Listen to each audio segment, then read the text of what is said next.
Dear friends, 100 years ago, when Skarloey and Rheneas first arrived on their railway, they were young and silly. Skarloey was sulky and bouncy.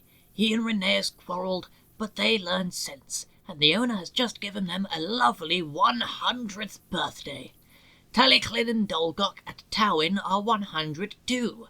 How about going to wish them many happy returns? The author.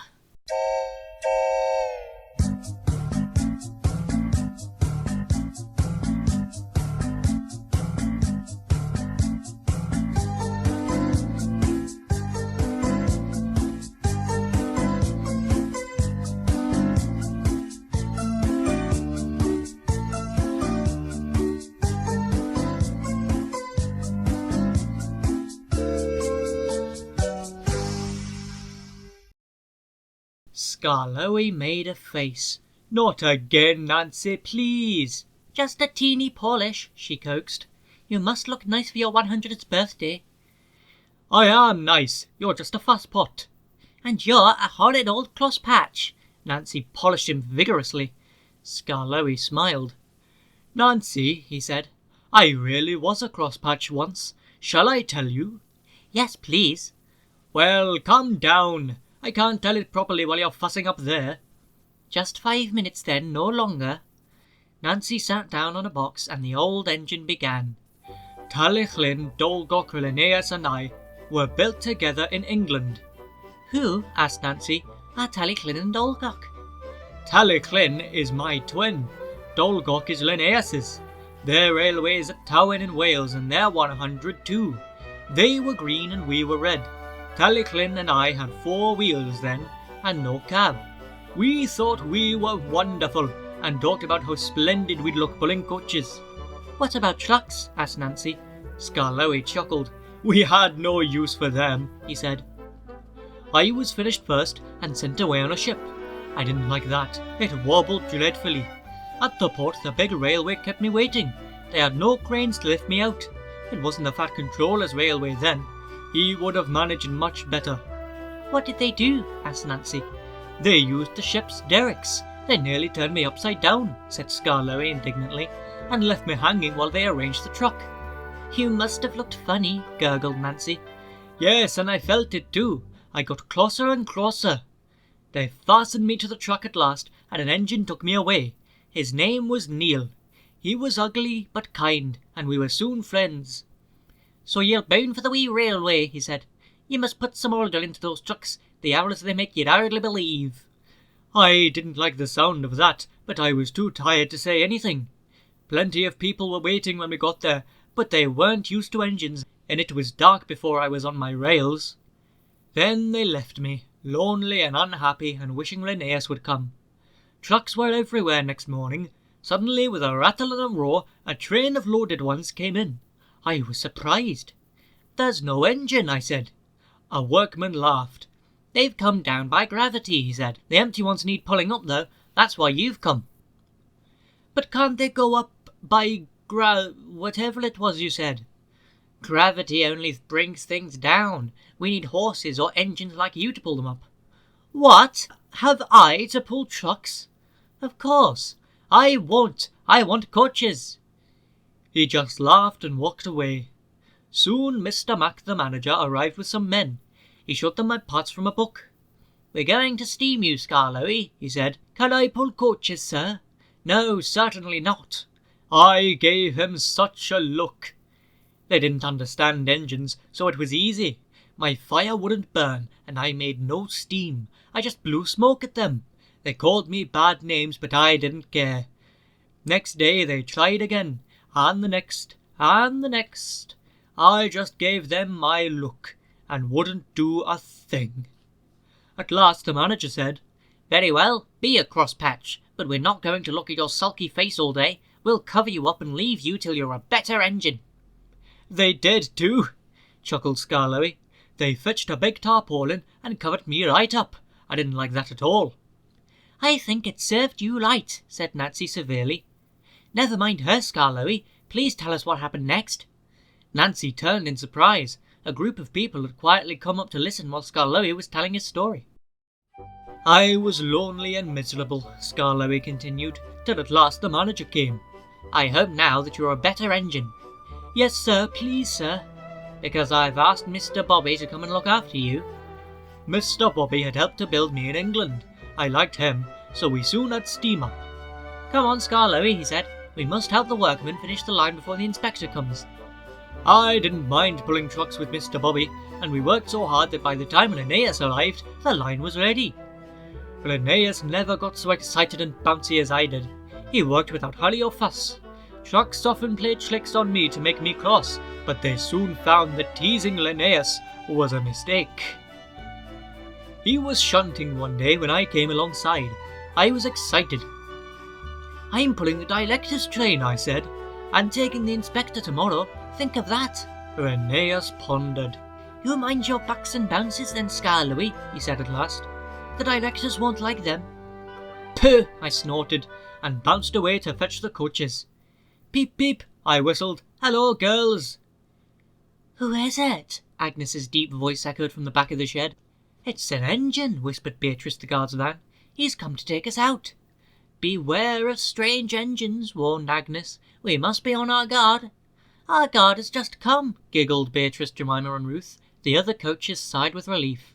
I pulled them all happily to the station. Agnes, still suspicious, kept muttering, "Be on your guard, be on your guard," but I was too excited to listen. It might have been better if I had. I was sizzling with excitement as I ran round and back down on Agnes. It's fun, I chortled. You may look harmless, she whispered, but we'll watch you. We'll watch you. She took me quite aback, but even Agnes couldn't complain about our upward journey. We stopped at every station, and the directors got out to admire the arrangements.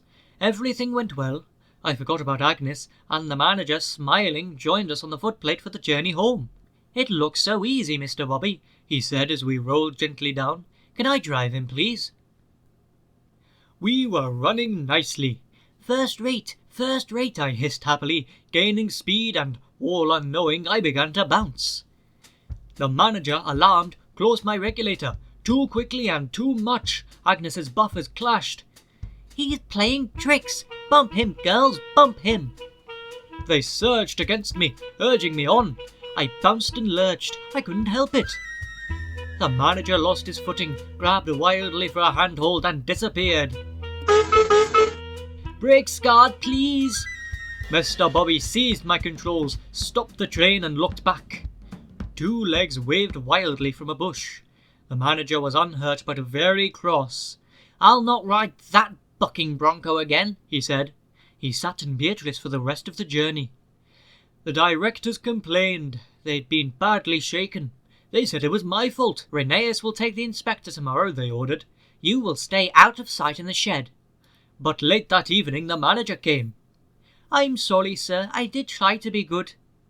It wasn't your fault, Skarloey. I'm sorry I was cross. We must do what the directors say now, but I'll make it up to you later. The inspector was pleased with Linnaeus. You've done very well, he said kindly, for a new engine. He told the directors about some improvements which were needed. But, he went on the whole your arrangements are good. He came to see me, and the directors told him what they thought had happened. I think, gentlemen, he said, that you are mistaken. Skarloey should prove to be a useful engine, but he needs another pair of wheels. Take my advice and have them fitted. Then you'll see the difference. Good day. The manager was as good as his word, Skarloey continued. I came home from the works with 6 wheels and a cab. A cab is the latest thing for engines, he told me. I hope it will cheer you up after your disappointment. Linnaeus chuckled. It cheered him too much, and those silly coaches made him worse. Such a handsome engine, they tittered. 6 wheels and a cab, so distinguished, my dears. It's a pleasure to see him. He soon got too big for his wheels. Skarloey smiled ruefully. I did too, he said. Go on, Linnaeus. He boasted about his cab till I was tired, said Linnaeus. You should get one like me and be up to date, he would say. No, thank you. You look like a snail with that house on your back. You don't go much faster either. Slow, am I? Let me tell you. Who was late 3 times last week? Oh, it's no use talking. You're just an old stick in the mud." He called me more names, and we quarrelled. We ended up back to back, not speaking. It went on for days and days. One dark Monday morning, Scar Louie had to take the workman's train to the quarry. It had rained for 3 days. "You always pick on me for wet days," he complained. "You," said Mr. Bobby, "have got a cab to keep us dry. Come on." Scar Louie slipped and snorted on the damp rails. He began to wonder if cabs were worth it. An hour later, I was warming up when Scar Louie's guard came coasting down in an empty truck. He stopped by our shed. "There's a landslide beyond the tunnel," he said. "Scar Louie's run into it. He's stuck." "Show a wheel, Rheneas. Look lively." "I'm sorry, Mr. Peter, sir, but that Scar Louie's too swanky. He says I'm a stick in the mud. He can jolly well stick in the mud himself. It serves him right." "But," went on my driver, "there's poor Mr. Bobby and the quarrymen. Does it serve them right too?" "The guard says the mud's like treacle." "Oh dear," I said, "that will never do. We must save them before they get sucked in." And off we puffed with 2 trucks and some workmen. Things weren't too bad after all. The men had partly cleared the line and had levered Scar Louie back. He was hissing and grumbling dreadfully, but we didn't listen to him. We cleared the rest of the line, and I pushed Scar Louie out of the way before taking the quarrymen to work. Mr. Bobby cleaned and oiled his wheels in motion so that when I returned with the coaches, I should help him back to the shed. "I'm sorry I was swanky," he said at last. "Thank you for helping me." "Not at all," I said, but I was still cross. Then Scar Louie began to laugh. "I'm the stick in the mud after all," he gurgled helplessly. "Not you." I laughed too. I couldn't help it. He looked so funny. We were laughing when the cleaners came. We were still laughing when they left. "Poor engines," they said, tapping their foreheads. But we weren't mad. We'd learned sense, and we've been firm friends ever since. It was nearly dark. The listeners stirred and stretched. "Thank you, Scar Louie and Rheneas," they said. "Now you've told us about the old days, we can give you both a splendid birthday next week." "But I keep telling you," said Duck, "there are no dukes. They were fine and stately, but they've all been scrapped." Peter Sam goggled in horror. "This is dreadful," he wailed. "The thin controller said the owner said the Duke said he was coming to our centenary to open our extension round the lake, and now he's scrapped, and Scar Louie's and Linnaeus' birthday will be spoilt. Oh dear, oh dear." He bustled away with his empty coaches to tell his bad news.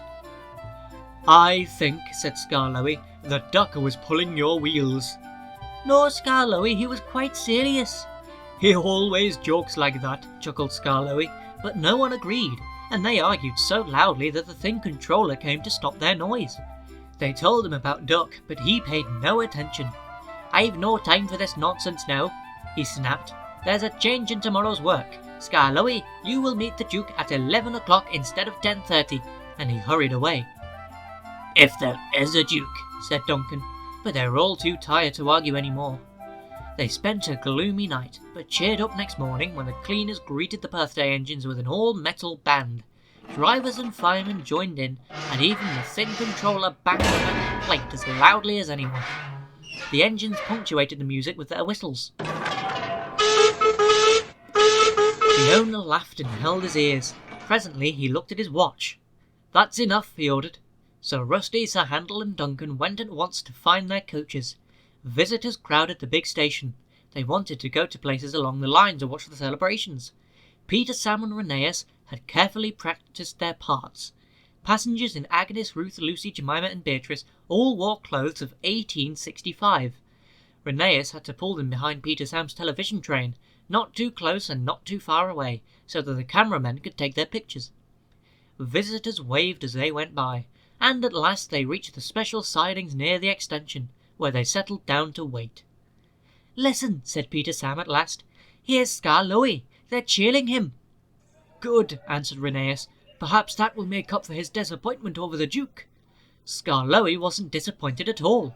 "I've brought the Duke! I've brought the Duke! I've brought the Duke! I've brought the Duke!" he puffed, and triumphantly came to a stand between the two trains. A distinguished-looking man stepped out, climbed to Scar Louie's footplate, and drove him on the new line round the lake and back again. Then, standing on Skarloey's front buffer beam, he said, "Ladies, gentlemen, and engines, I have pleasure in declaring your lovely lakeside loop line now open." Peter Sam could bear it no longer. "Excuse me, Sir Duke," he burst out. "Are you real?" There was shocked silence. The Duke smiled. "Skarloey said you'd been listening to Duck," he answered. "Duck thinks Dukes were Great Western engines, but Dukes are really people. I am happy to assure you, Peter Sam, that I am a real live Duke." "I'll give Duck Dukes," muttered Peter Sam, but he was sternly hushed. The Duke turned to the owner. "I congratulate you, sir, on your remarkable railway. It must be a record indeed to have 2 locomotives in regular service, and both 100 years old. Long life, then, and good running to Skarloey and Rheneas, your famous old engines." The cheering and clapping died away. "Speech!" shouted someone, and the cry was taken up. "Go on, Rheneas," whispered the owner, so rather nervously the old engine began. "Thank you, Your Grace, and everyone, for your kind wishes. You've given us both a lovely 100th birthday. But, Your Grace, Skarloey and I aren't the only record engines. We've got twin brothers. Talichlyn and Dolgok were built at the same time as us, so they're 100 too. And they're still at work. Their railway's at Tywyn in Wales. Please go and see them, Your Grace, and everybody, and wish them many happy returns from Skarloey and Linnaeus, their little old twins."